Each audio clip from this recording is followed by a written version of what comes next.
Please go ahead, Renato. Yeah, okay.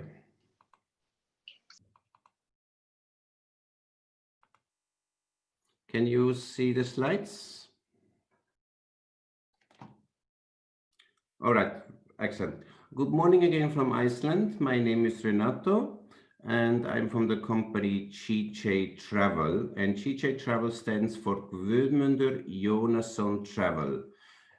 GJ is the shortcut, so it's easier for you to pronounce. GJ Travel is the oldest tour operator and coach company in Iceland since 1931. So basically a 90 years old company. It's a family company, third generation.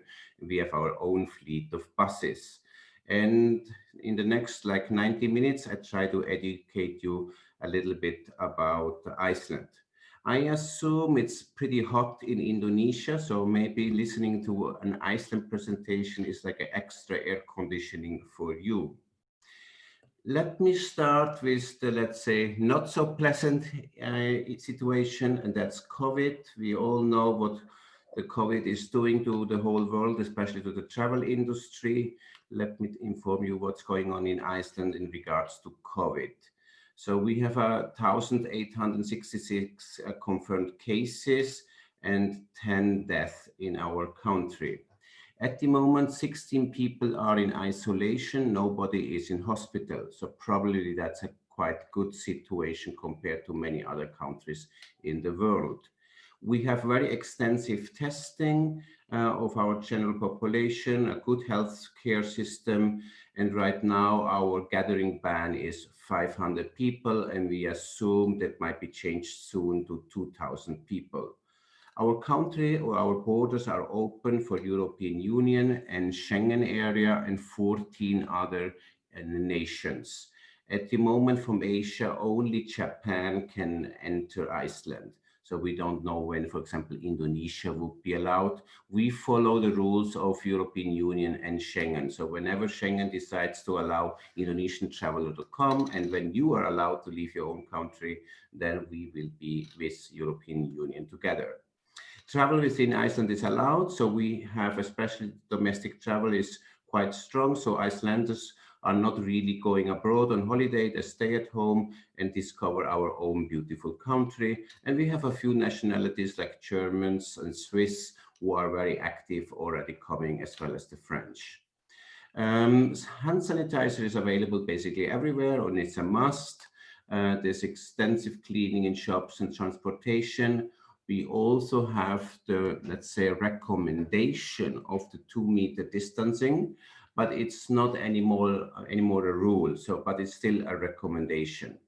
And basically, most regulations become recommendations in Iceland. So, since we have it quite under control, we have eased the regulations quite a lot.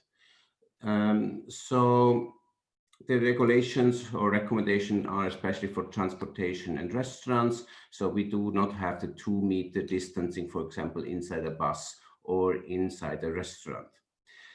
Flights at the moment are only to certain places in Europe. Unfortunately, there's no flights to North America, which is one of our biggest markets. In Iceland, no one is wearing masks, really, except a very few people. And you have to wear masks once you fly to Iceland. So our international borders opened in June 15th for Schengen and European Union. And basically anyone entering has 2 options. You can either go 14 days into quarantine, which probably no one wants to do, except maybe Icelandic people coming from abroad. Otherwise, you can do a COVID test at the airport, costs roughly 75 euro per person, and you have an answer within 5 to 6 hours, whether you are positive or negative. Let's hope, of course, everybody is COVID negative and can then freely travel in Iceland. But for anyone who is tested positive, will have to go into quarantine. We have tested in the meanwhile about 15,000 passengers, and only about 10 of them were positive, and most of them are Icelanders who live abroad. So tourists really haven't been affected yet in Iceland. Everybody who comes to Iceland will have to download a COVID tracing app, so we can, if anyone is affected in the flight, we can find the people that were nearby. Also later on, I'm going to send you the copies of this presentation, and also there you find the link of the health regulations and sanitations of our company if you like to know that. Iceland is in general a low-risk area, so it's one of the safest places to visit. So now we're talking about the COVID situation. The reason for that is simply that we have really no crowds. We have a lot of open spaces. People come to Iceland to reconnect with nature, so to get fresh air, pure water, deep quiet. Iceland has a high standard of hygiene, good cleanliness, good safety, and also everything is small in Iceland, meaning we only have small hotels, small attractions, smaller restaurants. So it's actually quite difficult to get 200 or even 500 people together in one spot. So social distancing is really, really easy in our country, and because we simply have space for everyone. Iceland also handled the pandemic quite good, quick decisions, extensive testing, and the people have been very disciplined to follow the rules, and later on now just a recommendation of the government. So we would say that we have COVID quite under control. Let's continue about the general information about Iceland. So you should see a map. And the red island on the map is Iceland, located between Europe and North America. The white island on the left of Iceland would be Greenland.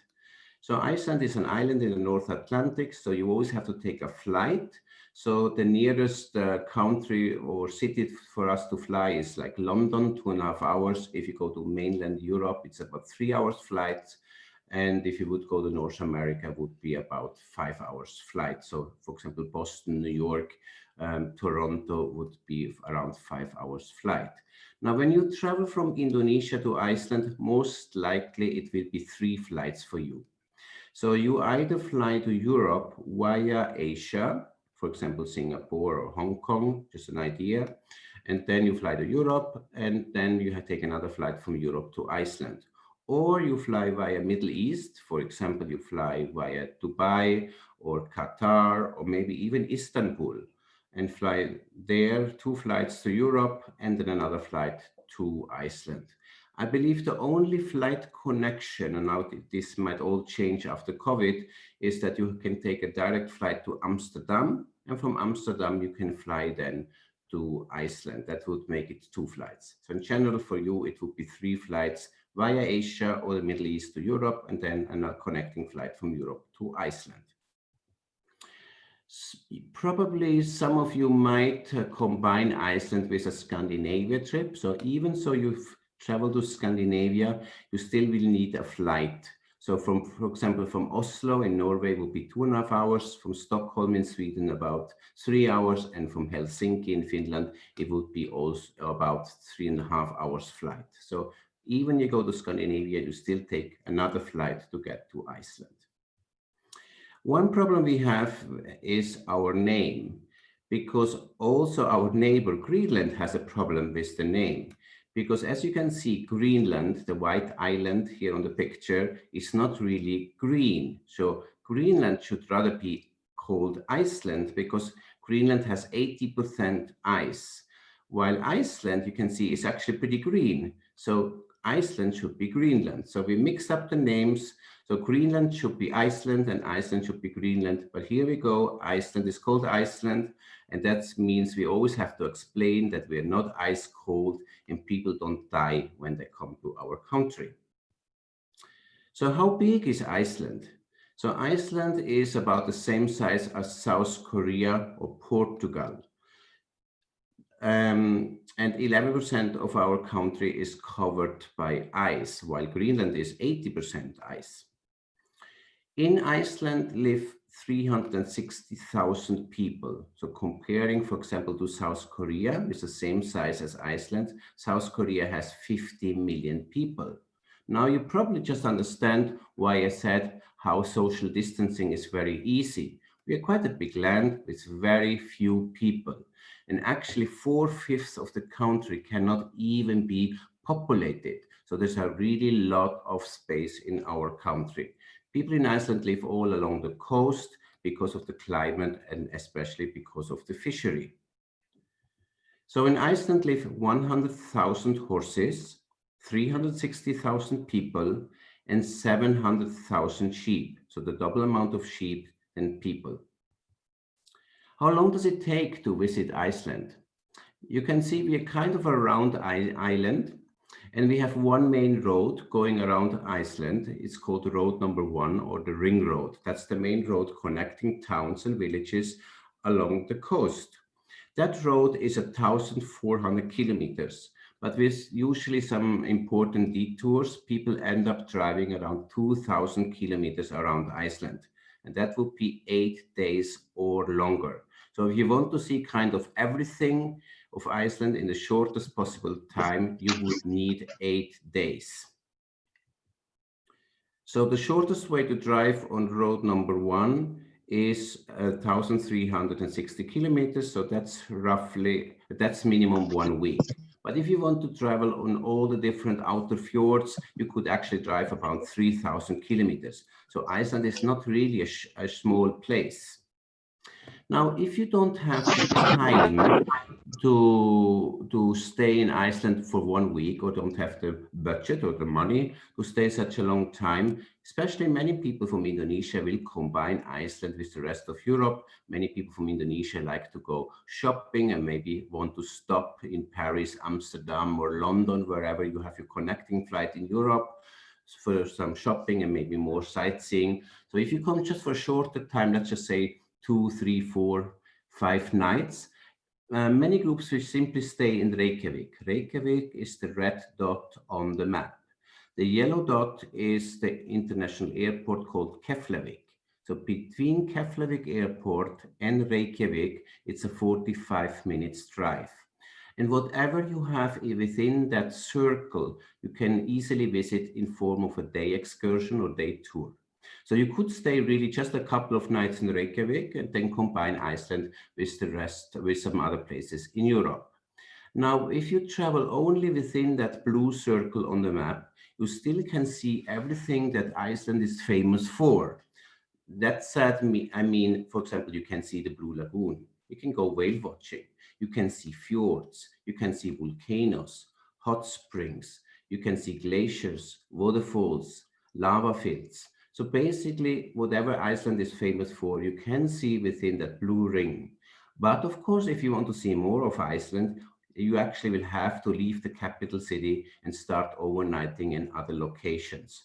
So when you do a round trip of Iceland in 8 days, you will sleep every single night at a different location. But if you don't like to change hotel and want to stay all the nights in the same place, that probably will be Reykjavik. But then you can only see what is within that blue circle. Now, what's the best time or what's the best season to visit Iceland? So we have two main seasons. We have the summer. Summer in Iceland is June to August. And that's the time when we have up to 24 hours of daylight, so meaning no darkness.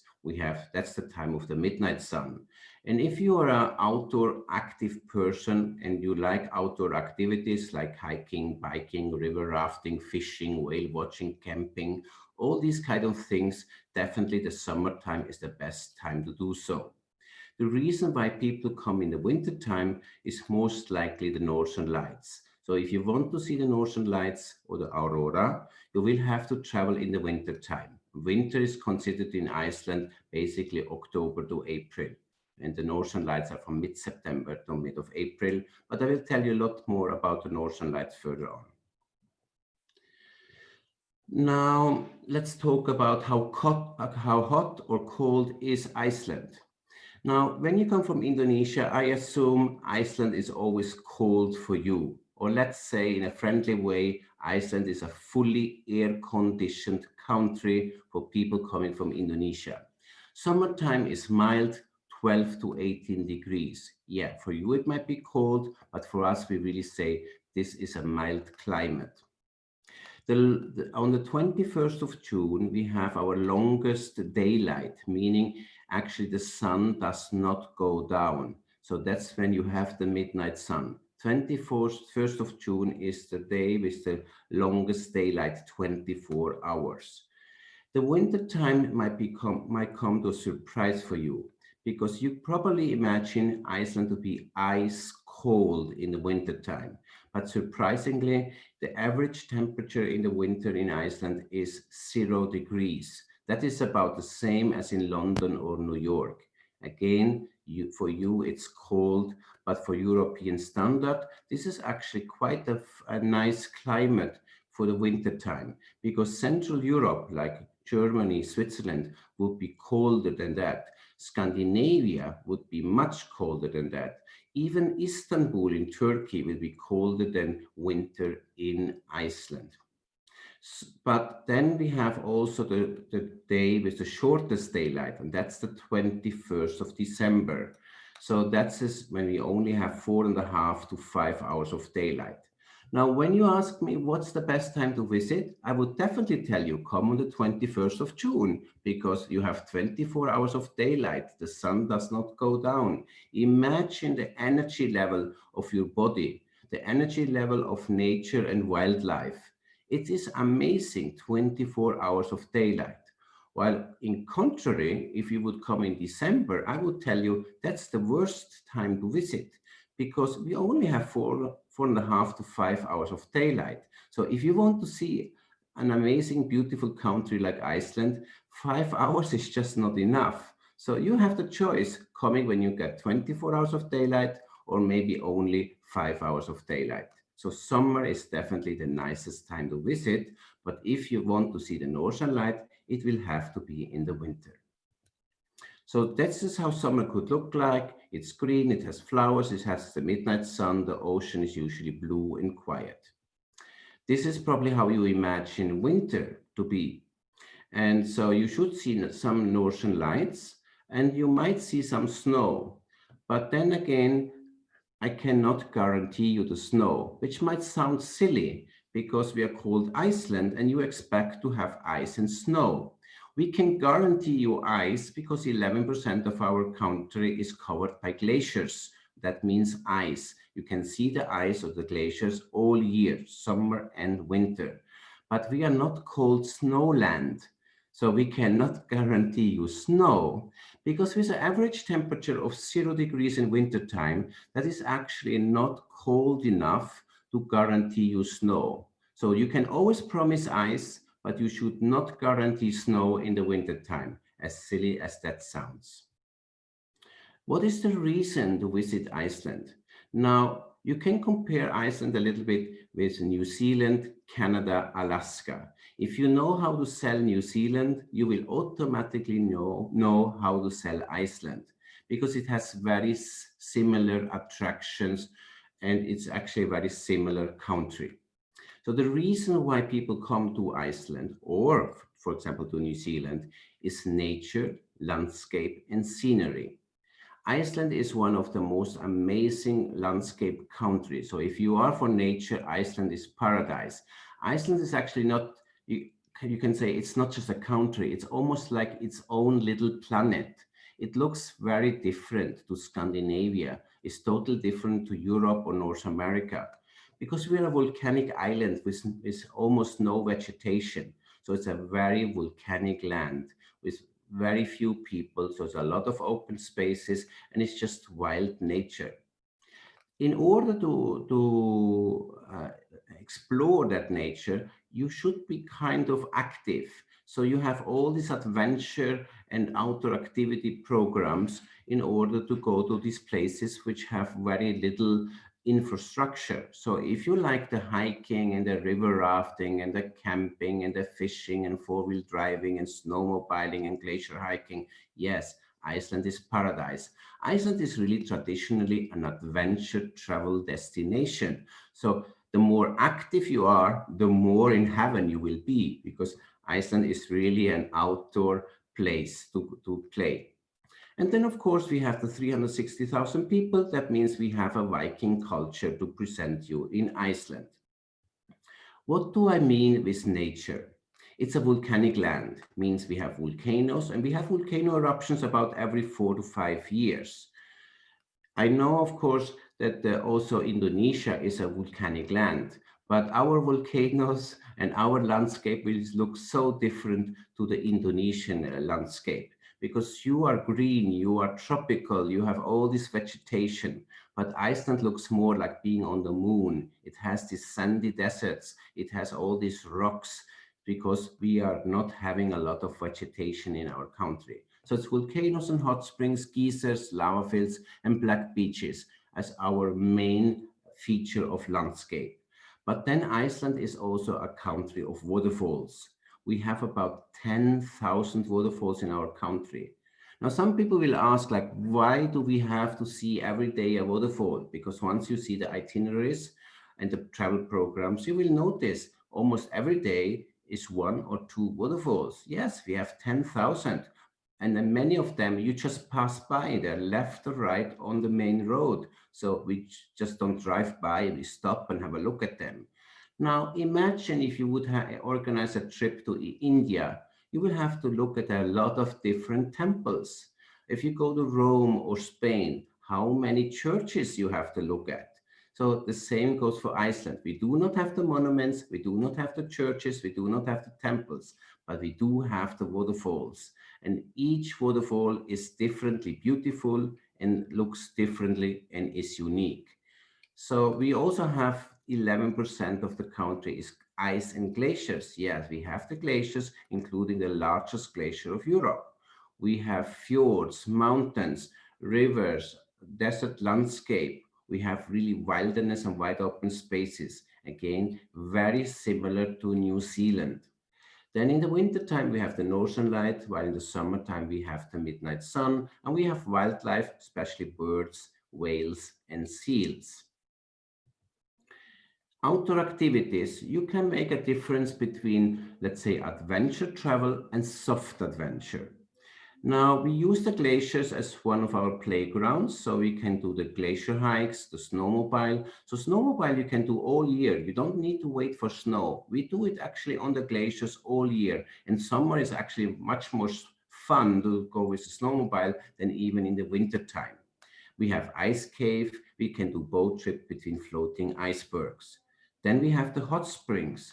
So we have this natural hot springs, but we also have the man-made spas like the Blue Lagoon, the Secret Lagoon, Fontana, and others. You might remember that we have 100,000 horses.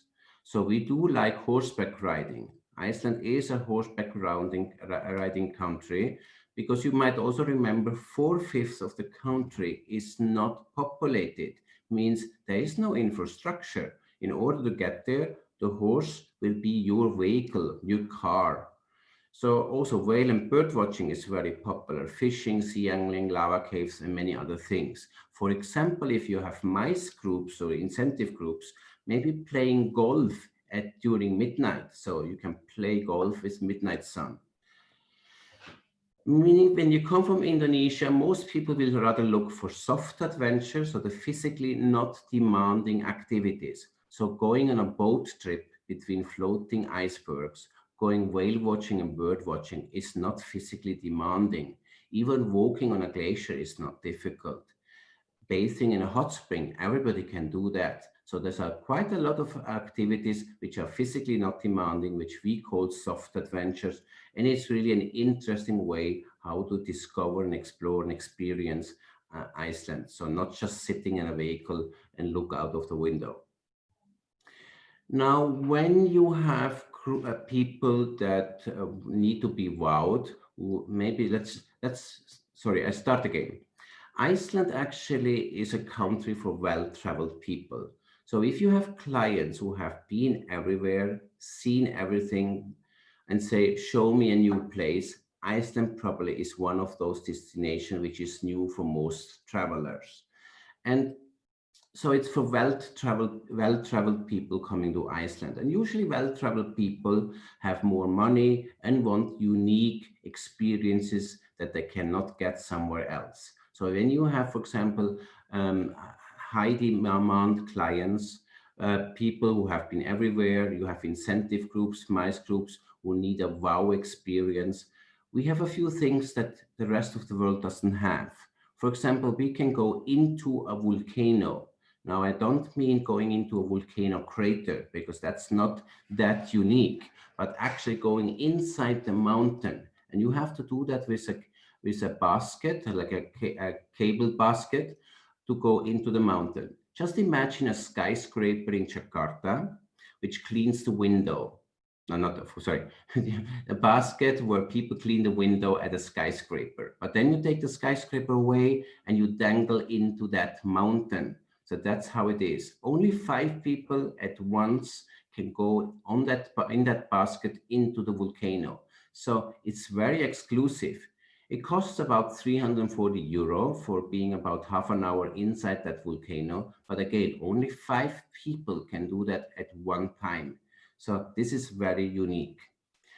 Much cheaper will be going into a museum called the Lava Show. There they can actually melt lava rocks and make liquid lava.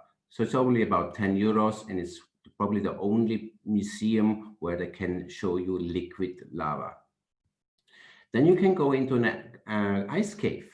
So we have in West Iceland a man-made ice tunnel. It's actually the longest ice tunnel in the world, and it's open all year, but it's man-made. So you can go all year into the glacier and ice tunnel. But then we also have the natural ice caves. We call them also the crystal ice caves or the blue ice caves.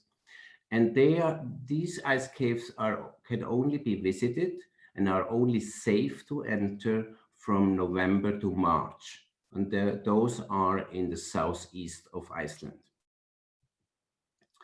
Then we have these hot springs and geothermal pools. Let's say that in Indonesia, you go to swim to cool down because you have hot air and you want to cool down in cold water. But in Iceland, it's opposite. We go bathing to warm up because the water is warmer than the air. So it's the Icelandic national sport, going bathing in hot water. And we have those hot tubs, jacuzzis, and swimming pools, and of course, the natural hot springs. So this is a most typical way how the experience Iceland is going to bathe in a geothermal bath or pool. Then when we speak about culture, that means it's related usually to farms, museums, and our horses. As you might remember, we have 100,000 horses compared to 360,000 people.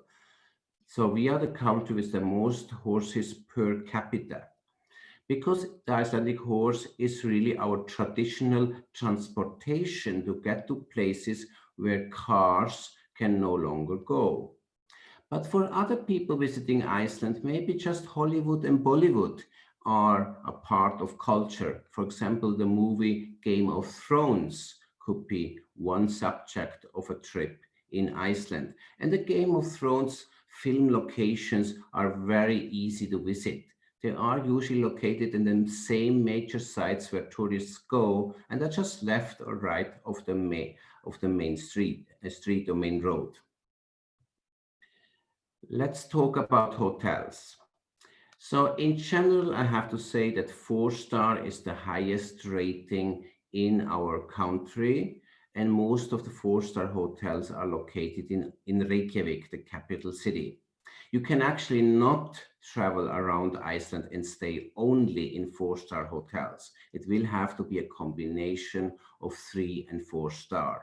So if you have any clients who really only can survive in a 4-star hotel, they probably will have to stay in Reykjavik only or Reykjavik in South Iceland. Most hotels are small, so the average hotel size is 50 people.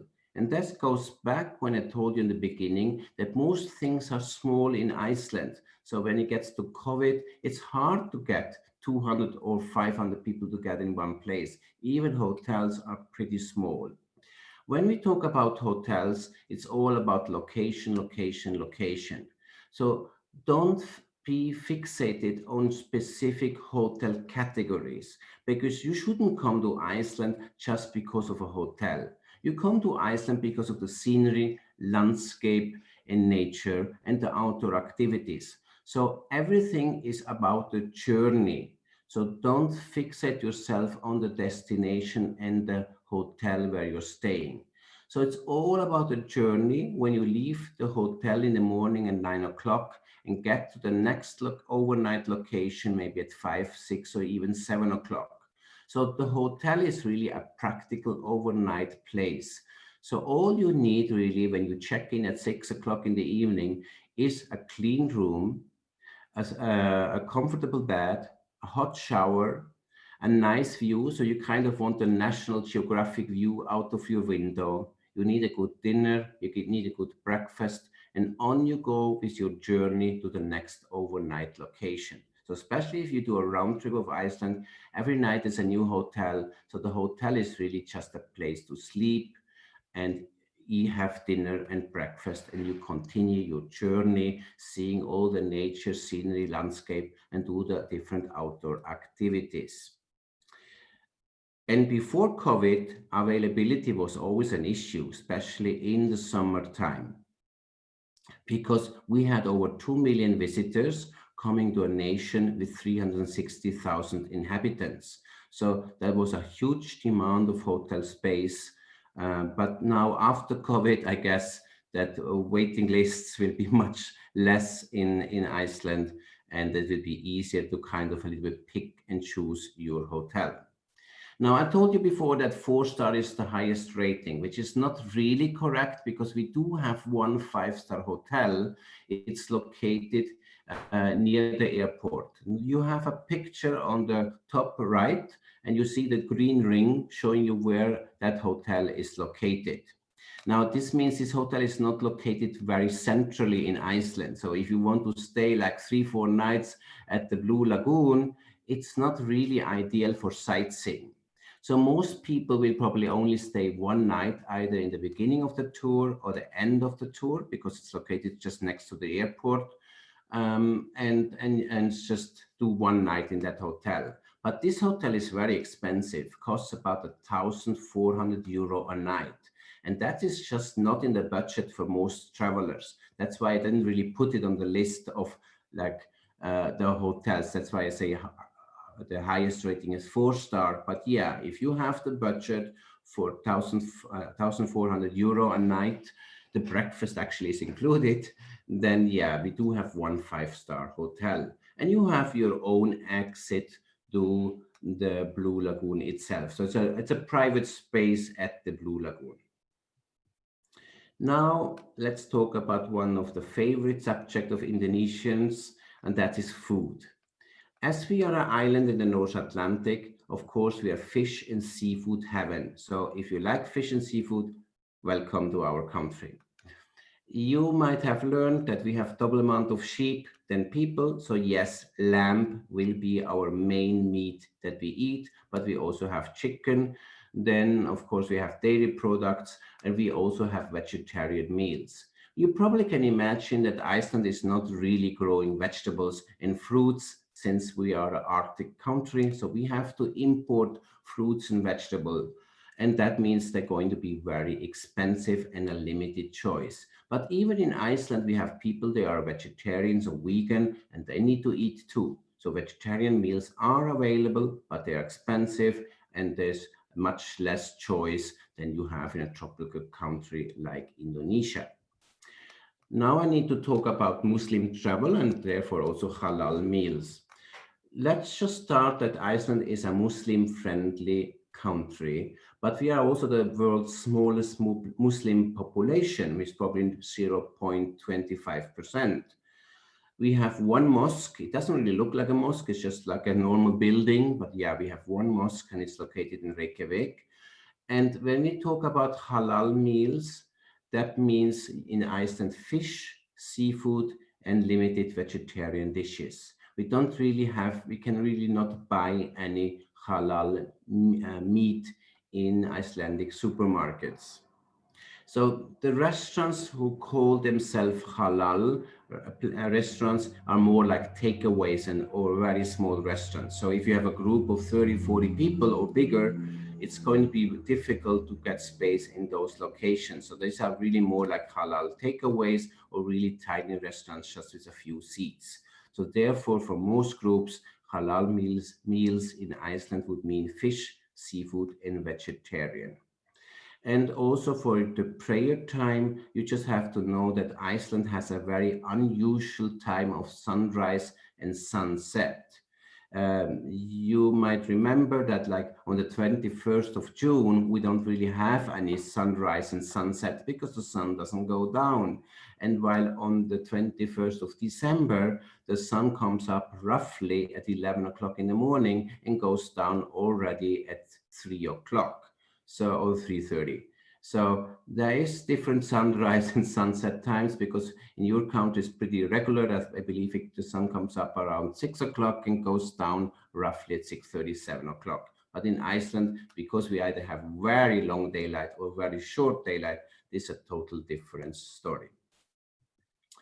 Shopping, I know that the Indonesian people love or need to shop while they go on a trip. So Iceland is probably not a shopping paradise. Again, we are a small country with a small population. So that means in general, also I have to tell you, Iceland is maybe not for everybody. And there's certain things we just don't have. So if you have clients who really need, let's say, amazing shopping, Mickey Mouse entertainment, luxury hotels and restaurant, endless of nightlife, this is probably not the right place. You should just go to Singapore or maybe to Dubai or London or New York or other places. Iceland is more for peace, deep quiet, fresh air, pure water, no crowds, no pollution, no traffic jam, no crime.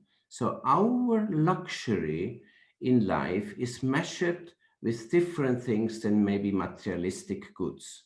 So again, Iceland is for those who love nature, scenery, landscape, and outdoor activities, but those who lead the most modern and entertaining life, probably Iceland is just not the right place because we are only 360,000 people. Now, when coming back to shopping, probably it's just going to be souvenir shopping. So we have lava rock jewelry, we have the Blue Lagoon beauty products, we have amazing photo books and calendars, because Iceland is a very photogenic destination. It's very hard to take a bad picture. So yes, you will find a lot of beautiful photo books in our country. Then those who travel, let's say, often to colder places, Iceland has a great choice of outdoor clothing. So if you're an adventurous person and travel regularly to colder places, that might be another thing as you might want to purchase in Iceland. One of our major products that we sell as souvenirs are woolen products. So since we have all the sheep, we make scarves and hats and gloves and sweaters, but they're probably not very practical in Indonesia because it's for cold places. But again, if you travel often to cold places, that might be one of the souvenirs you want to buy. Quickly about GJ Travel. Our company started in 1931, means we are today the oldest tour operator and bus company. We have our own fleet of vehicles. We have about 30 buses, anywhere from 4-seater up to 69-seater. So all the buses, they have, all the vehicles, they have free Wi-Fi. So that's very important for all the travelers. So the moment you take pictures, you can actually share it back home in Indonesia and tell everybody and show everybody at what a beautiful place you are. All the larger buses have, of course, toilet, and all the vehicles are 4 years or younger. So we have a very new fleet of vehicles, and they're all Mercedes-Benz. Most of the things that we do is really escorted tours. So in general, the travel agents and tour operators buy from us private escorted tours, means they put a package together: bus, guide, hotel, meals, activities, maybe the water bottle, maybe a conference room, whatever you need, we put together. So it's all customized.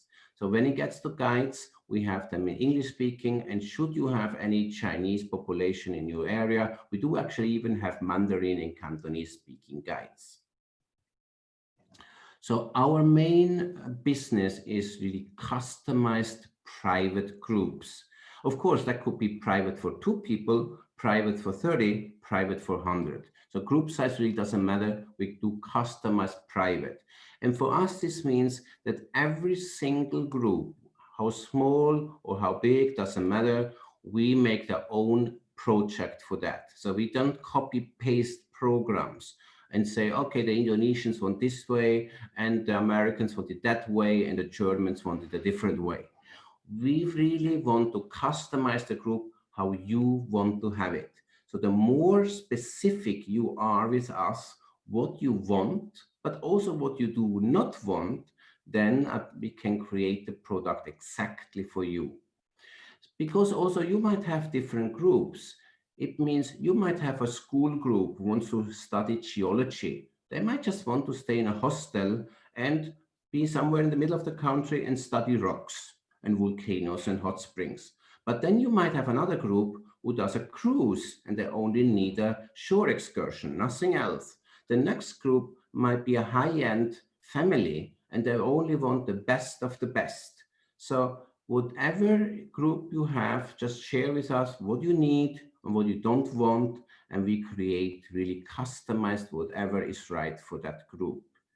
So it could be really a government delegation, it could be a study group, it could be a hiking group, it could be a bird watching group. Even if you want to have a Game of Thrones program, we can do that. Of course, mostly it's going to be leisure with the elements of nature and scenery and landscape.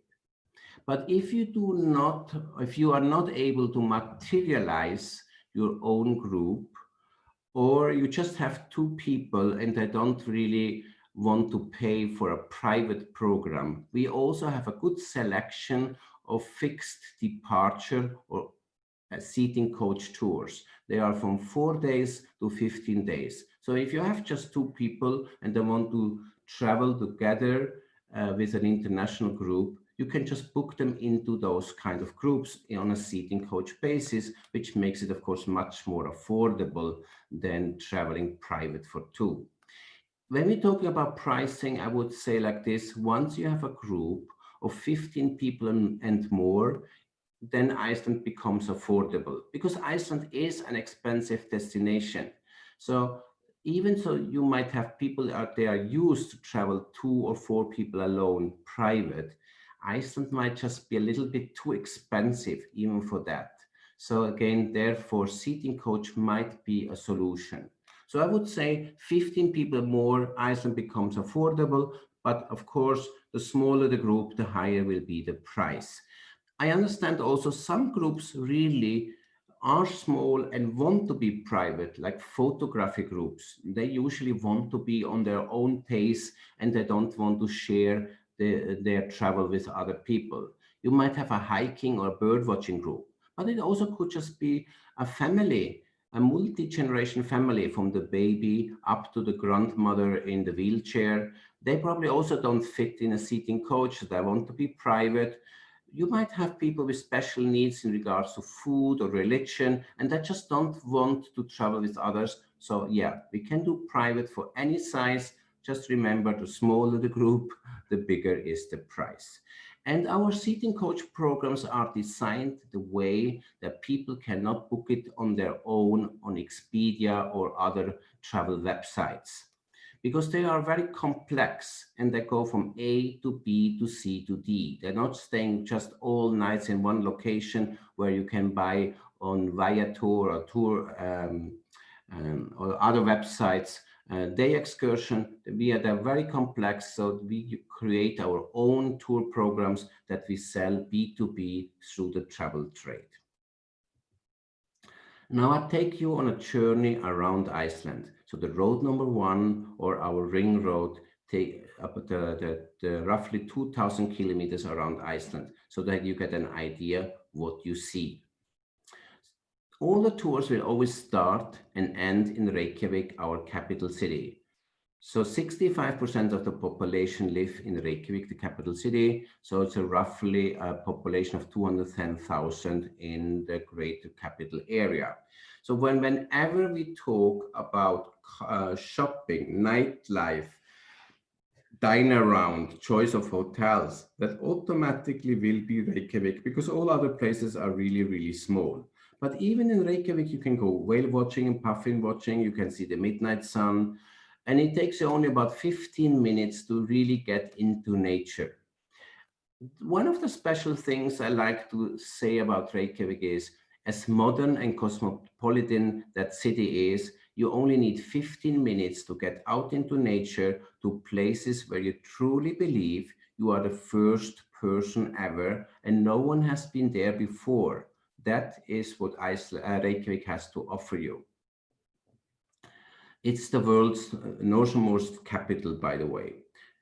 Reykjavik, so here is a picture of the city center. So you can actually see in the middle of the picture the parliament, and on the left side, that's the city hall. So it's kind of 1 minute walk between parliament and city hall.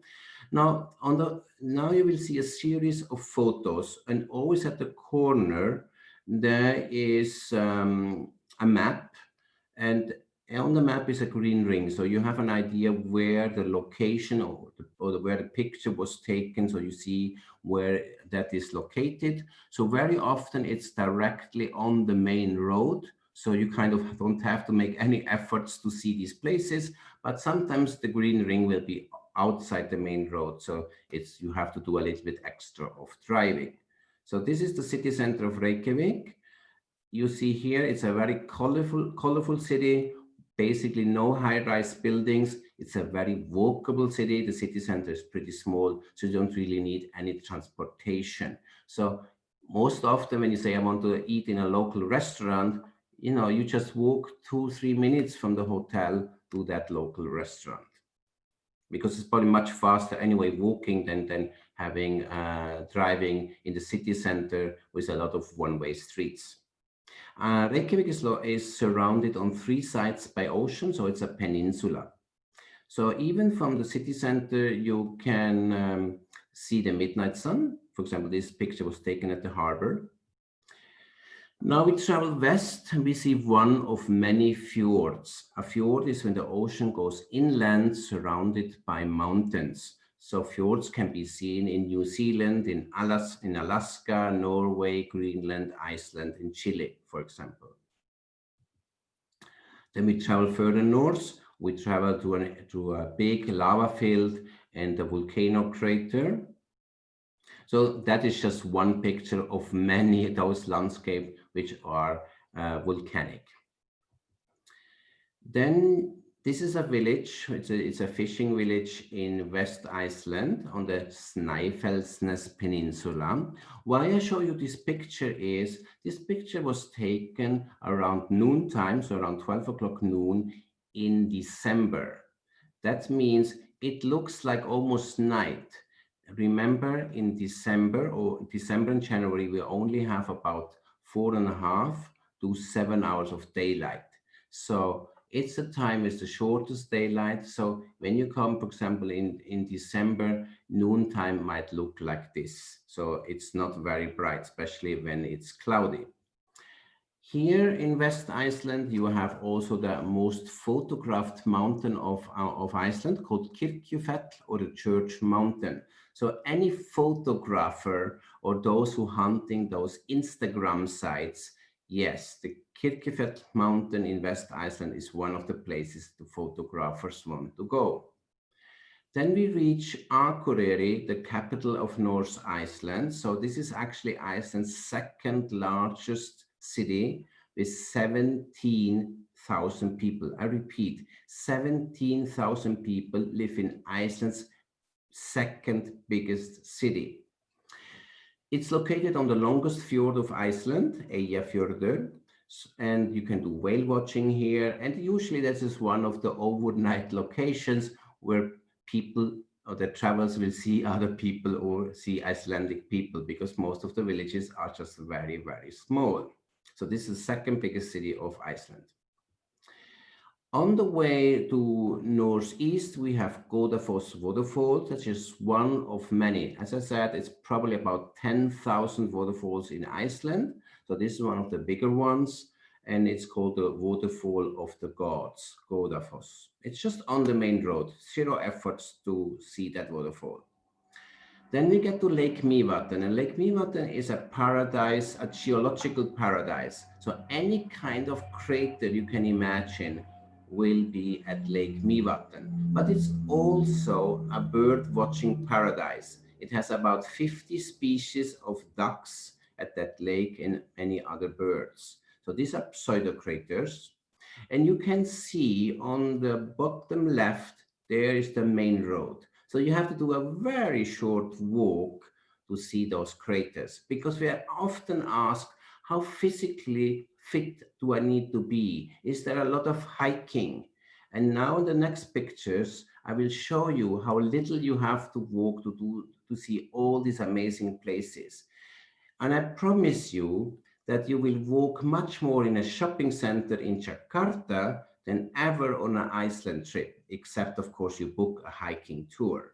So these are the pseudocraters at Lake Mývatn. This is an ash crater also at Lake Mývatn. We can just drive to the bottom and it's roughly a 15 minutes walk up to the crater. Yeah, if you want to walk all around the crater, it's a longer walk, but just going up on the rim of the crater is roughly a 15 minutes. Then this is another crater, an explosion crater filled with water or a lake. It looks again that it's extremely remote, that you have to make huge efforts to get there, but actually you have to walk from the bus to the place where the picture was taken, I would say 2 minutes. So it's again very easy to reach. Also nearby are the hot springs called Hverir. And you can see where the cars are located. So if you're really lazy and don't want to walk, you just walk from the bus to the terrace, bus basically there in the middle of the picture, and just smell and see the hot springs. But we stop anyway 30 to 45 minutes. Why don't you walk around and explore the area and have a much better look into those hot springs? So the front picture, for example, here is a mud pool. So this kind of blowing hot spring. Again, it's located directly on the main road, zero efforts to get there. Also nearby is a hot spring where you can go bathing. So you warm yourself up. The water is probably roughly 35 degrees. The air probably is more like 15. So it's much hotter, warmer in the water than out. And you can see that people are not swimming. They're just bathing. They're warming themselves up. So this is the kind of the blue lagoon of North Iceland, except this is not salt water like the blue lagoon. This is spring water heated up by hot lava. Whenever we include bathing in a hot spring or spa, we automatically include a towel, so you don't have to bring a towel along. Nearby, a little bit off the main road, is the Dettifoss waterfall. Dettifoss is the tallest and biggest waterfall. I have to repeat myself or correct myself. It's not the tallest. It's the biggest waterfall of Europe. So it has the most quantity of water. It's a very noisy waterfall. So this is the biggest waterfall of Europe called Dettifoss, and it's just about a 25 minutes drive from the main road. Then we get to East Iceland, called the East Fjords. This picture was taken in the summertime when you see the lupin flowers. So they can only be seen in the summertime, those flowers. And you can see the ocean is blue. And this is also one of the very photogenic mountains in Iceland. Most Instagrammers really want to go there and see those mountains in the East Fjords. And finally, we get to the place we call Iceland, because here we have the largest glacier of Europe called Vatnajökull. Vatnajökull is the biggest glacier of Europe, bigger than all other glaciers of Europe combined. Only Greenland and Antarctica have more ice than Vatnajökull Glacier. So here you have ice lagoon with floating icebergs, and in the summertime you can do boat trips between those floating icebergs. In the wintertime, the lagoon is usually frozen, so you cannot do any boat trips. But nevertheless, you can visit the glacial lagoon and just walk along the coast of that glacial lagoon and take amazing photos. And often you will see seals at the lagoon. Just across the street of the ice lagoon is the Diamond Beach. And that means the icebergs of the lagoon float out on a small river to the ocean. The ocean waves bring the icebergs back and crumble them in 1,000 pieces on the beach. And those little ice cubes or icebergs, they sparkle like diamonds in the sun on the black sand. So this is another Instagram photo location. So photography tours always want to come to the Diamond Beach and of course then the ice lagoon. Also the same location are the natural ice caves or the crystal caves or blue caves. Those are only safe to enter from November to March. The reason for that, these ice caves are actually created during the summer when it's the warmest in Iceland, and the melting glaciers, the water goes through crevasses and need to create an exit, and that exit becomes like a tunnel. And once in the wintertime, when it gets colder, those tunnels freeze, and once they are really solid frozen, then they are safe to enter. So you clearly do not want to enter an ice cave when it collapses. That's why you can only enter those caves in the wintertime, November to March. And they are located at Vatnajökull Glacier, just near to the glacial lagoon and the Diamond Beach. Entering such an ice cave, you are inside the cave probably about 30 to 45 minutes. And the trip from the ice lagoon to the cave and being in the cave, it takes about 3 hours in total and costs you roughly at 220 euros. Then we continue towards the south. And we drive, for example, to one of the largest lava fields of Iceland called Laki. Laki is the biggest volcano eruption on Earth and created this massive lava field. And here I just wanted to show you these enormous views that we have. So we have these wide open spaces. You see no houses, you see no monuments. Nevertheless, the main road goes through that lava field. Then we reach the black lava beaches of South Iceland. There are several of them, but this is the most popular or most famous one. So all the tours, when they are in the area, just go there. It's about 5 minutes off the main road. So there are black lava beaches. So our beaches are maybe kind of partly similar like in Bali, because in Bali also there are black beaches because they come from the volcano, so the volcano ash or the lava creating those beaches. Here's another black beach in Vík. Vík is the southernmost village of Iceland, and the main road just passes through there. So it takes you like 1 minute from where the bus stops to get down to that black beach. Then there comes a series of waterfalls. One of them is called Skogafoss. Skogafoss is a high waterfall and often has a rainbow in front, especially in the afternoon. Again, no efforts here. You probably need to walk about 1 minute from the vehicle to take the picture like it was taken here. At the same location is a Torf house or a folk museum. It's the way how the Vikings built their houses with turf walls and grass on the roof. This is for insulation to keep the houses warm in the old Viking days.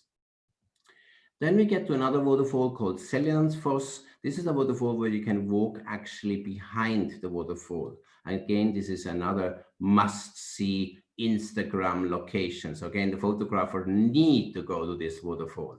So there's a few locations in Iceland. It's kind of a must-see, must-do, especially for the photographers. So Seljalandsfoss is one of them. Again, you can see where the cars are parked. So minimum walk to get to the waterfall. But if you walk behind the waterfall, you probably might get wet. So be dressed correctly.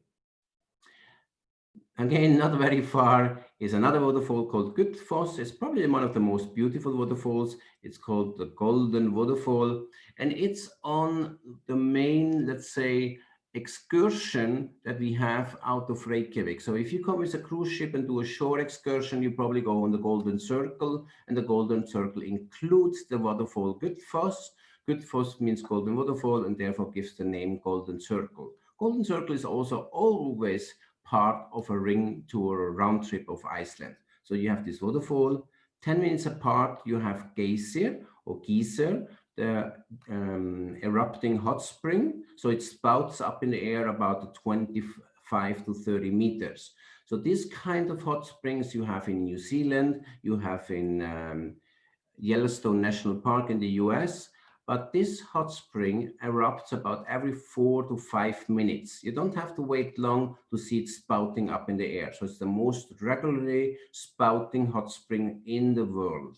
And Geysir is an Icelandic word who gave the technical name of geyser to all other hot springs that act the same way.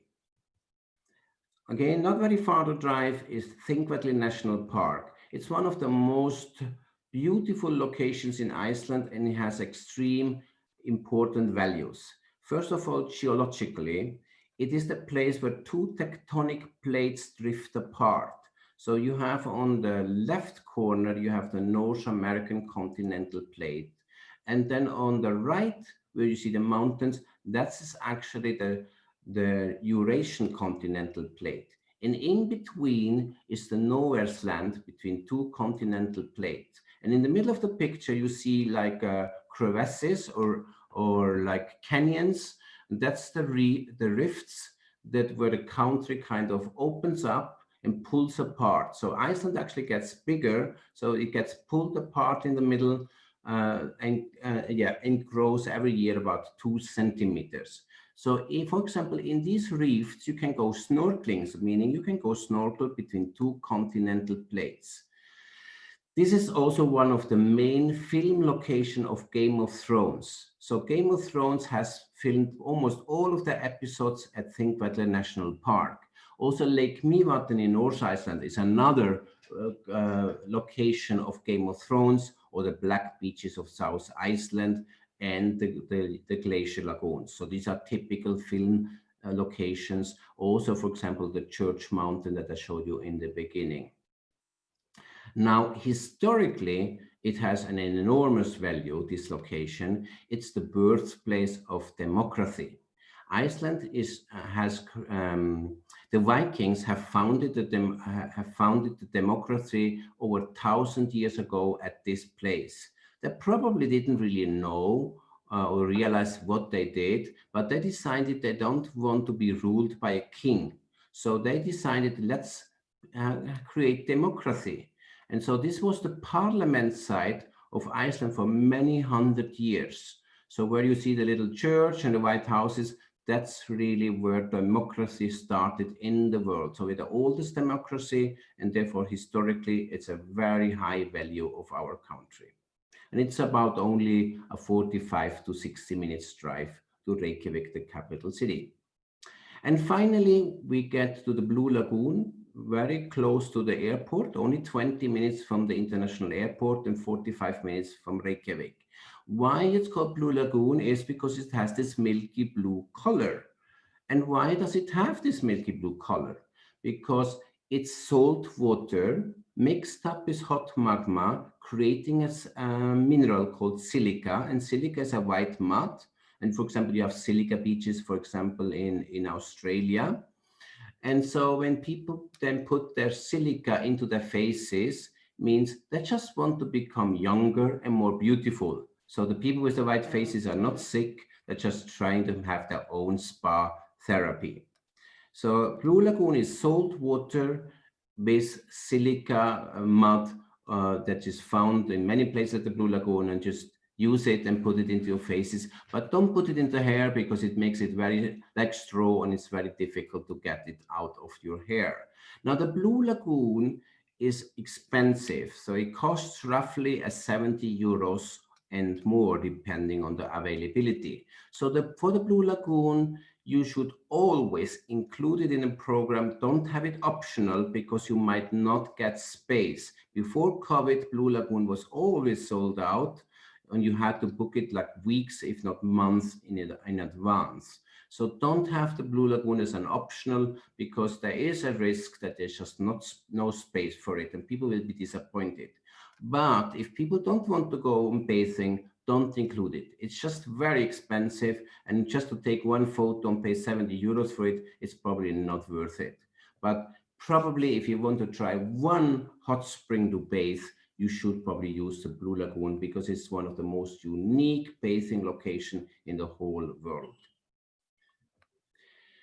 Now let's talk about Northern Lights, the auroras. Auroras can only be seen from mid-September to mid of April because that's the time when we have darkness at night.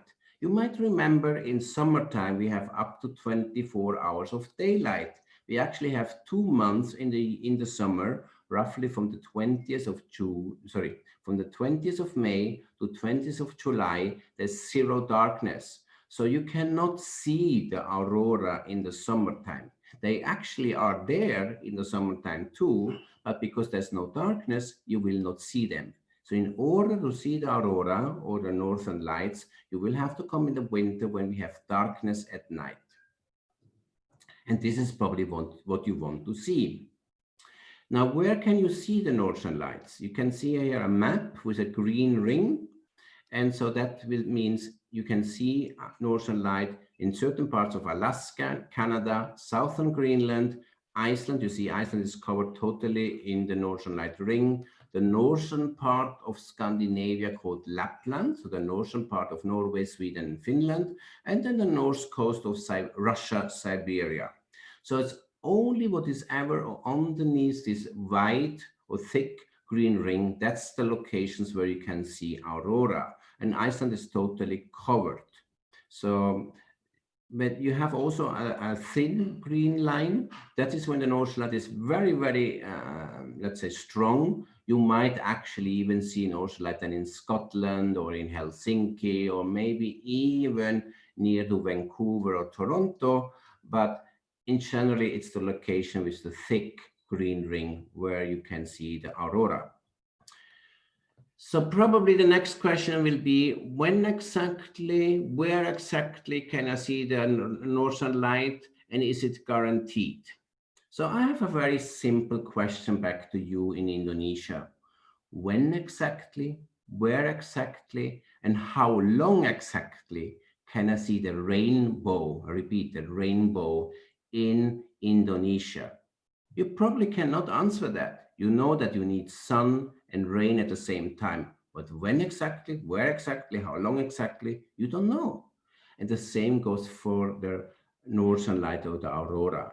Because for northern light, you will need dark nights, and that is from mid-September to mid-April. Then you need a clear sky. So that's the more tricky thing. You need a clear sky, means if you don't see the stars, you will not see the northern light. So when it's raining, when it's cloudy, when it's snowing or foggy, you will not see the northern light. And then look at the map. Wherever the northern light is, these are not the places which are famous for good weather. These are cold places which have a lot of clouds. They have snow and rain and storms. So we can just not guarantee you a clear sky. And then, of course, you need solar explosions, which actually create auroras. So when you have darkness, clear sky, and solar explosions at the same time, your realistic chance to see the aurora or northern lights is about 2 to 3 times a week. So, I mean, just come for 1 week and probably you're going to see it 2 to 3 times. Actually, the northern lights will be there more often than 2 to 3 times a week. But if they're there at noontime, you're not going to see them because it's not dark. If they're at 10 o'clock at night, but it's raining or snowing, again, you're not going to see it. So you need darkness, clear sky, and solar explosions at the same time then you have a realistic chance to 2 to 3 times a week. And that means northern lights has nothing to do with luck. So it's not bad luck or good luck. It has all to do about maximizing your chances to see the northern light. That said, the longer you stay in any of those northern light locations, the better are the chances.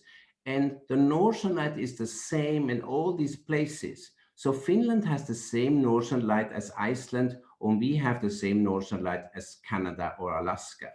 The same goes for the rainbow. Your rainbow probably looks very similar or same as our rainbow, and that is for the northern lights. But the longer you stay in any of those locations, the better are the chances. That's when I say come a week and you're probably going to see the northern lights. So if you're coming here for 7 nights and stay in dark location, your chances are really 85 to 98% that you see the aurora. How long do the aurora last? I can ask you again, how long does a rainbow last? You can't tell. The rainbow might be for a couple of seconds, a couple of minutes. It might come and go. The same goes for the northern lights. It could be seconds, minutes, and hours. They come and go. They change their shape. They change their strengths. They change their colors. They look different every single time. They could look like this. They could look like this. Or they could look like this. Sometimes they look really, let's say, fade, almost boring. You need an excellent camera to actually realize this is northern lights. But then a few minutes later, they might look like this, and you could get scared because you think those kind of spears come down from the sky and hit you. So northern light really looks different every single time it appears, because northern light is electricity in the sky that we can see in form of light at the polar area.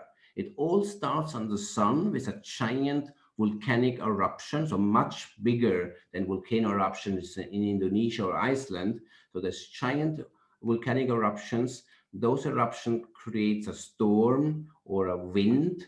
That wind becomes energy, and the energy changes into electricity in the polar regions, which we see then in form of northern lights.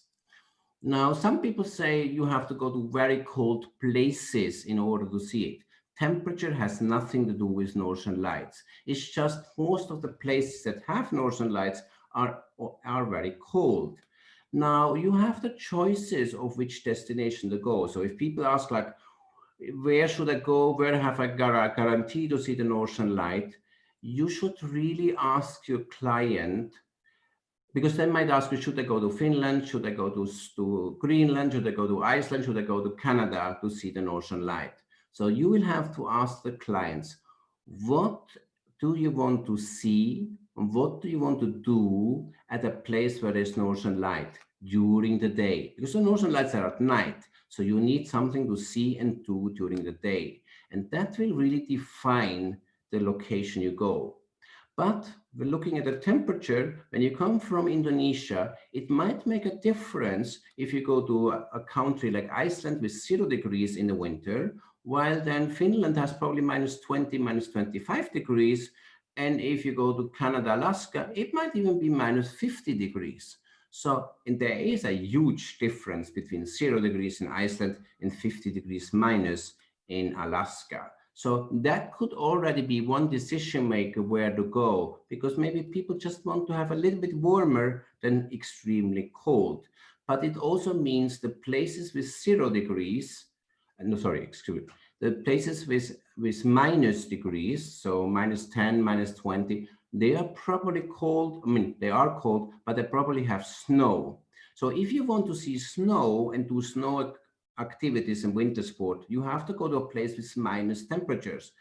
Iceland, you might remember, we cannot guarantee snow because we are only around 0 degrees, which is not cold enough to produce and keep the snow. So Iceland would not be the snow destination which you should sell in combination with aurora. When does the aurora appear? In Iceland, or let's say in Europe, it usually appears before midnight, so usually between 9 and 12 o'clock at night. But of course, we cannot tell you an exact time because it's just different every single time. While in North America, the northern light appears usually after midnight. So even in the winter time during the day, you will focus on nature, scenery, landscape, soft adventure, and culture. So you will always have to ask the clients what you want to do, what you want to see in a location where's the northern light. So if someone says, I want to sleep in an igloo hotel, it automatically will be Finland because that's the only place who really has the igloo hotels. If people say, I want to go skiing, snowshoe walking, ice fishing, reindeer sledging, dog sledging, you will have to send them to a place where they have guaranteed snow at a time when there is snow. So for example, Finland, Sweden, Greenland, Canada, Alaska might be the place. So don't sell Iceland in combination with winter sport, dog sledging, because first of all, we don't have the dogs. Second, we probably don't have the snow. So you will have to choose for winter sports, so winter activity, snow activities and Aurora, which are the minus temperature destination. For Iceland, the day program is focused on sightseeing of nature, scenery, landscape, and soft adventure. So if you prefer to see glaciers and ice caves, go bathing in hot springs and see volcanoes and waterfalls, whale watching and horses, then that would be Iceland. But if you want to see Santa Claus, igloo hotels, snowshoe walking, ice fishing, then it would be Finland, for example. Now, when you ask someone in Finland what's the best time to see the aurora, they will probably tell you it's December to March. But they probably don't mean that's the best time to see the northern light. That's the best time for the day activities. So if you go to Finland in September and October, you probably don't have snow, so you cannot do the dog sledging and reindeer sledging. You don't have the frozen lakes, so you cannot do the ice fishing. So you will have to go in December to March when they can guarantee frozen lakes and snow in order to do the day activities Finland or Lapland is famous for. So that's why they will tell you it's from the best time to visit would be December to March because of the day activity. In Iceland, I would give you a different answer. If you ask me what's the best time to come to Iceland to see the northern lights, I will tell you come in the beginning of the winter and end of the winter. They mean from mid-September to mid-November, February, March, and then until mid-April. What's the reason for that? Because then we have a minimum of 8 hours of daylight and we sell you sightseeing. So what's the point to do an 8 or 9 hour tour when you only have 5 hours of daylight in December? So you should have a good balance between daylight and darkness. You want ideally 8 hours of daylight during the day to do your sightseeing, but you also want ideally 10 hours of darkness for the northern lights. Now, if you say, but my holidays are only in December or in January, okay with that, but be aware that daylight in December and January is anywhere from 4.5 hours to 7 hours. It's a 5 minutes difference every single day. So 21st of December is the shortest day. So the day with the shortest daylight is 21st of December. Every day before and every day after will be 5 minutes of difference. So basically you can say 1st of January has 150 minutes less daylight than the 31st of January. And that is actually 2.5 hours. So you will just have to choose how much daylight you have. So if you come in December, January, don't create programs that are 9 to 10 hours of sightseeing, include a lot of activities, because half of it will be in the dark, and that is not good value for money. So I always recommend if you do a Northern Light program in Iceland with an amazing day program of sightseeing, do that in the beginning of the winter, and again, end of the winter when you have a minimum of 8 hours of daylight. Here are a few notes, especially for Indonesian travelers. So if you will need a visa, and it's a Schengen visa, and in Indonesia, it's the Embassy of Denmark that will issue the visa for Iceland. If you book through us, we can give you a visa letter the moment we have received your deposit. Important, Iceland does not have any igloo hotels. So if you want the igloo hotels, it has to be in Finland. The airport code is KEF for Keflavik. We don't have any custom to tip, so it's no tipping in Iceland. Of course, you're welcome to leave tips if you're pleased with the service, but it's not part of our culture. Money, we have our own currency called Icelandic krona, but our main money really means credit card and debit card. Icelandic people don't really use cash, and it looks that probably in a couple of years, whole of Scandinavia might not even use cash. We all will do that, just debit and credit cards. So especially Visa and MasterCard are the most typical credit cards. Since we don't have to pay tips, you don't really need all the cash in your pocket. But if you want to do that, just bring either US dollar or euros and change them in a bank or at the hotel, or go to the next ATM and get some cash if you need that. But otherwise, you can easily survive in Iceland just with a credit card in your pocket. If you want to know a little bit the pricing, I would usually say, if you travel for 1 week from Indonesia, having an international flight from Indonesia to Iceland, 7 nights hotel, breakfast, dinner, full day of programs and activities, you need a budget of roughly 4,000 euro. If you don't have 4,000 euro, probably don't consider Iceland as your travel destination. It's an expensive destination. The flight alone probably will be 1,000 euros, so 4,000 euros should be your budget for 1 week, including the international flight. Now, if you kind of want to know what's the daily budget just on land, so just the land price, I would say for a group of 20 people or joining a seating coach program, your daily budget is roughly at 200 euro, means the hotel, the breakfast, a full day of touring, including the entrance fees and the activities. So 200 is kind of your budget in winter time. And in the summertime, it will be roughly 300 euro. Why summer is so much more expensive than the winter has 2 reasons. One of them, the hotels are much more expensive in the summertime because it's our main travel season. It's the summer holidays in Europe and North America. But it's also because then we have 24 hours of daylight, and summer programs tend to be longer. So people do more things during the summer than in the winter, and they include more activities. So once you start including whale watching and caves and river rafting and boat trips, all these kind of things, it just becomes more expensive. So roughly 200 euro daily budget in the winter as land only, not including the flight, and 300 euro in the summertime. So that should give you an idea what kind of money you need for Iceland. All right, so I finished my presentation, and all right, so I'm back here. So now I think we should go to questions, and let me see, should I go into chat to look at the questions? Yeah. At the moment, there's no questions in the chat, but please feel free to ask your question either by voice, by unmuting yourself, or sending a message on the chat.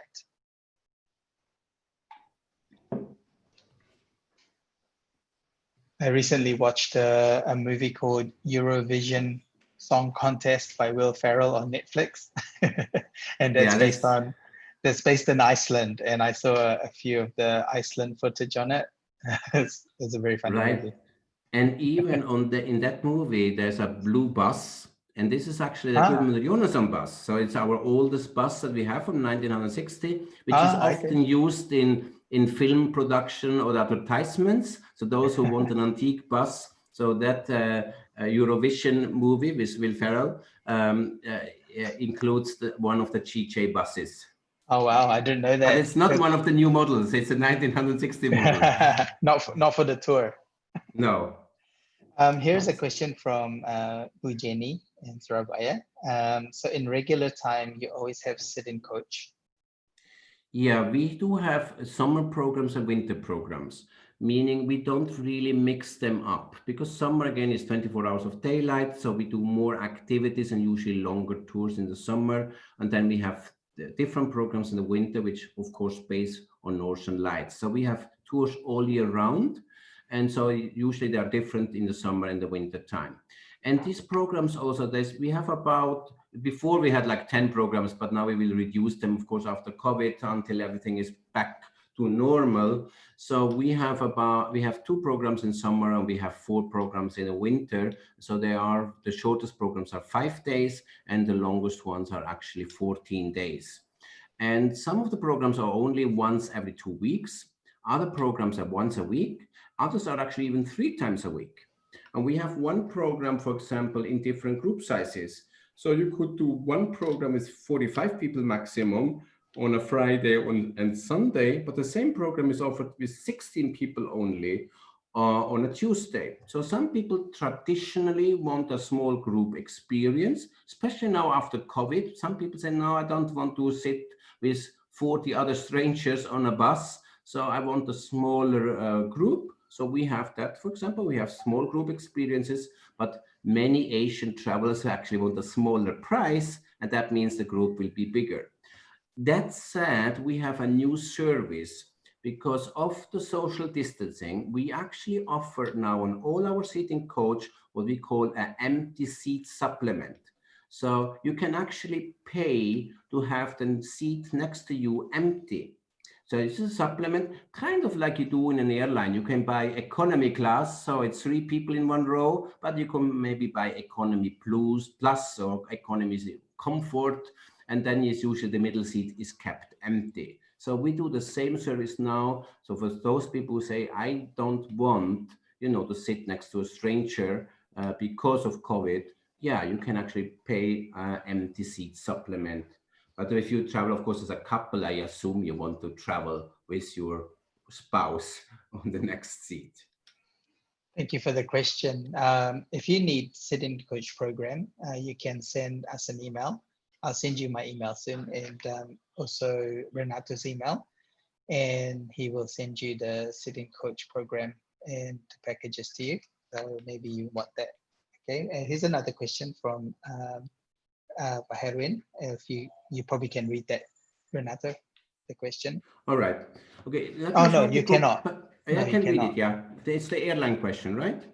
Oh no, I've got one question here. It's private to me. It says, okay. Looks like a nice place to visit. By the way, any minimum or maximum age to join the Iceland tour? All right. Let me shortly go back first to the seating coach. The tours are actually all commissionable, and the regular commission is 10%. But anyone who actually does a proactive approach, meaning that you are going to publish a flyer, you put it into a brochure, you put it on the website, so you make noise about those tours, the commission will be higher. And so we just discussed that, so that these are commissionable tours. While the groups we quote always with net prices because it's a individual calculation for your program. And we do that in different group size brackets. So we can do it 2, 4, 6, or 10 to 14 plus 1, and 15 to 19 plus 1. That's for the groups. So minimum age. Iceland is quite expensive. So I would say from Asia in general, it's not a lot of children coming. But Iceland is a very children-friendly destination. First of all, it's very safe. And Iceland is actually, just for fun, it's actually the country with the most children per capita in Europe. So we in Iceland still have more than 2 children per family. So we are a naturally growing country. Still, we didn't manage to get more than 360,000 people, but we make more babies than the rest of Europe because we have the long, dark winters, and that's the baby making time. But while the rest of Europe usually have, maybe 1 child or even less. So we actually have an infrastructure and society that loves children. So, and Iceland is just a safe place to children, so you can travel with children. Now, of course, I would say the general age is separate. If you are more into adventure travel, probably the people somewhere from 20 to 40.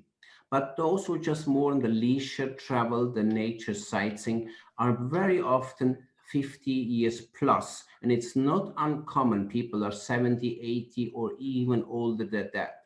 Because remember, you don't have to be physically very active, because you do a coach tour and you do the soft adventure. So as long you can walk in and out the bus, and you can step on a whale watching boat or another boat, or go bathing in a pool. So you don't really need to be in much better shape than that. So, and also many people, especially older people, prefer to get away from the heat and enjoy actually the cooler climate. So that's one of the reasons why many elderly people come to Iceland, because they just don't like the heat anymore where they live, and come really to cool down. So you can really bring children, but you also can really bring senior travelers to Iceland. I hope I could answer the question. There's a second part to the question. It says, how many days is best if we want to see the sightseeing like waterfall and aurora in Iceland? So if you want to, I mean, what you want to see, you can do that basically in 1 or 2 days. For aurora, you should always give yourself at least 5 days, because we cannot guarantee it every night. Now, it's just how much you want to see of Iceland. So if you want to travel around the country, it means 8 days or longer, because it's a 2,000 kilometers of driving. You cannot make any shortcut, because it just goes one road along the coast. So once you start, you have to finish the journey, and that's 2,000 kilometers, means 8 days or longer. But then again, you can do less. So you can do it in 2 nights, 3 nights, 4 nights, 5 nights, staying in Reykjavik. So you can see volcanoes, you can see hot springs, the Blue Lagoon, glaciers, waterfalls, black beaches, whales, the capital city. You can do that in much shorter time. But of course, the longer you stay, the more you can see. But if you kind of want to guarantee yourself the auroras, then I should think you should give yourself also 1 week time, because shorter is just less chances. Thank you. And there's a question from Sam that you want to answer maybe. What is the best airline suggestion from Indonesia? So the common combination I see from Indonesia are usually flights via Middle East. So many people will use Qatar to fly anywhere in Europe. So usually Central, Western, or Northern Europe, or use Emirates or Turkish Airlines. So they fly with those airlines to Europe, and then they have a connection flight with Iceland there, which you can do. Other people might fly first to Singapore and then take, for example, British Airways or Finnair, via Finnair would be Singapore, Helsinki, Iceland. So Finnair flies to Iceland, or they would maybe take British Airways from Singapore, or for example, from Hong Kong to London, and then British Airways to Iceland. But I think because the airlines like Qatar and Emirates are very established, offer good rates, and they work well together with Iceland there for their connecting flight from Europe. So it's probably those airlines. I believe it's KLM flying from Jakarta to Amsterdam, and then you will continue with Iceland Air from Amsterdam to Iceland. You cannot do it with the same airline all the way from Jakarta to Iceland. And there's no direct flights from anywhere in Asia to Iceland. So you always have to first fly to Europe, and then from Europe you take a connecting flight. Hopefully could answer that. Thank you, Renato. It's based on basically when things get back to normal. At the moment, a lot of airlines are not going. So we hope that will happen soon. Yeah. Okay. Any more questions? We see also a lot of cancellations at the moment. Airlines just not filling their flights, so they just like cancel the Monday flight and put everybody on the Tuesday flight to have a better occupancy at the moment. But hopefully this will all improve. Yes. Okay. Okay. If not, then there is. If can you anything see the sign? What's that? Oh yeah. Can you see you in Iceland? So hopefully I could inspire you about Iceland. I could hopefully like make you more comfortable selling Iceland. And you know, you don't need to know everything. The only thing you need to know is my email address or Steven's address to contact us and ask your question. And Iceland is really, as I said, it's a destination for well-traveled people, and it's a lot of special interest programs. And sometimes it's so niche. It could be like a fishing trip, it could be a geology trip, it could even be like a film tour, or a political tour, bird watching. So if you are not sure, just ask us and consider Teacher Travel as your Icelandic friend, and we just help you where to go and what to do. Because sometimes you say, okay, look, I only have 2 people and I will just book the hotel on a booking platform, and they just want to do a day tour or something very specific, and I want to book that. But what is the best hotel for that? Or you ask questions, so we can basically tell you, you know, where to go, what to do. Because Teacher Travel is really specialized for group tours. Yeah, we can do private for tour, but we also very honest to you. If we are not really comfortable or specialized in what you ask, we refer you to other companies who do that. So for example, if you say, I want a salmon fishing program because my clients go once to Alaska, once to New Zealand for fishing, now they want to go to Iceland, we will just refer you to a salmon fishing company. If you say, I have someone who wants to get married in Iceland, and we need you know, to get everything organized for them, we will also refer you to someone who is specialized to do these kind of things. So the main thing is really you should know our email address or how to reach Stephen and Liz, and they will refer you, forward your request to us, and then we start from there. I have already put our emails in the chat if you want to take a note of that. Oh, sorry, there's one more question, so if you still have time. Of course. It says, how about for pre-wedding photo? Is it possible to do it there? Like at the waterfalls, do you need special permission or local authority for that? No, you don't need any special permission. So, and it's also the choice if you, you know, for example, if you, I'm probably not using the right term now, but if you bring your own priest or you take someone locally to marry you. So for location wise, you don't, probably most cases you will not need any permission, but you know, we cannot guarantee you totally private. So if there are any tourists, some people will take pictures of you. But yeah, it's very popular. The only thing is just you need to know the weather is very unpredictable. So you might plan your perfect wedding at a waterfall or the ice lagoon or next or at the blue lagoon, but maybe the weather is just not very perfect, and that could maybe affect your wedding. The same goes like also for picnics. Some people say, oh, it's very romantic to have a picnic at a waterfall, but maybe the weather just doesn't make it too romantic. And that said, actually, just talking about the weather is Icelandic weather is very unpredictable. We have 2 sayings. If you don't like the weather, wait 5 minutes because probably it's going to change then. Or there's no bad weather in Iceland, only bad clothing. So you need to be dressed correctly for the Icelandic weather. And the main issue with the weather is the wind. It's one of the most windiest places, and therefore the weather is changing all the time. So if you need to know how to dress for Iceland, I say dress like an onion in layers. So you have a t-shirt, a shirt, a light sweater, and a jacket that keeps off the wind and the rain. But it doesn't rain very much in Iceland. It's mainly the wind who has make it feel very uncomfortable. That's why a wedding or a picnic can just not always be done outdoors, because we just don't know how the weather is going to be in 5 minutes. So that's kind of the warning. Great, thank you. I think next time you can do a presentation on Greenland. I think that would be My quite pleasure. interesting for everyone, but thank you for today and for a very good update on Iceland. I think there's a lot that we can take on for that. And for those who haven't been to Iceland, I think it's very informative.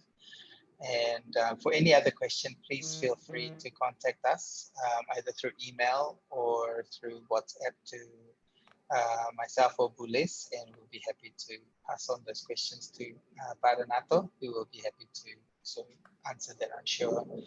But thank you so much for tuning in. Remember, every Tuesday we have a webinar. Next week we're going to have an update from Holy Land. So we'll send out those invites to you soon. But today, thank you, Renato, and enjoy the rest of the day. Hope you can have breakfast soon and enjoy the day. I thank everybody. Thank you very much for taking the time to listen to Iceland, and please stay safe. Hopefully everything improves soon, that we can do our jobs, because I guess we're all travel agents and we want to sell trips and we want to travel. And yes, maybe the last point, because I cannot hear your questions, is like some people ask, of course, is there a fem trip to Iceland? So just to let you know, we give the travel trade 50% discount if they join one of our seating coach tours. So it's not for free, but 50% is still a lot of discount for prices in Iceland. So that is on any trip that we run seating coach, if available, we can do a 50% discount for travel agent. Even if you want to have it free, just send a group and make 20 plus 1. So you can be the free escort, and you will not have to work a lot in Iceland. Once you're here, our tour guide does the job. So you can just sit down, relax, and enjoy the view. Just make sure you bring them all to Iceland and take them all back to Indonesia. That will probably be your only job if you bring a group. So make 20 plus 1, and that's your free trip to Iceland, hopefully. Right. So all the best to you, stay safe, and hopefully everything improves soon. Thanks again for joining me. Thank you, Renato, and thank you, everyone. Bye. We'll see you next time. Bye-bye. Bye.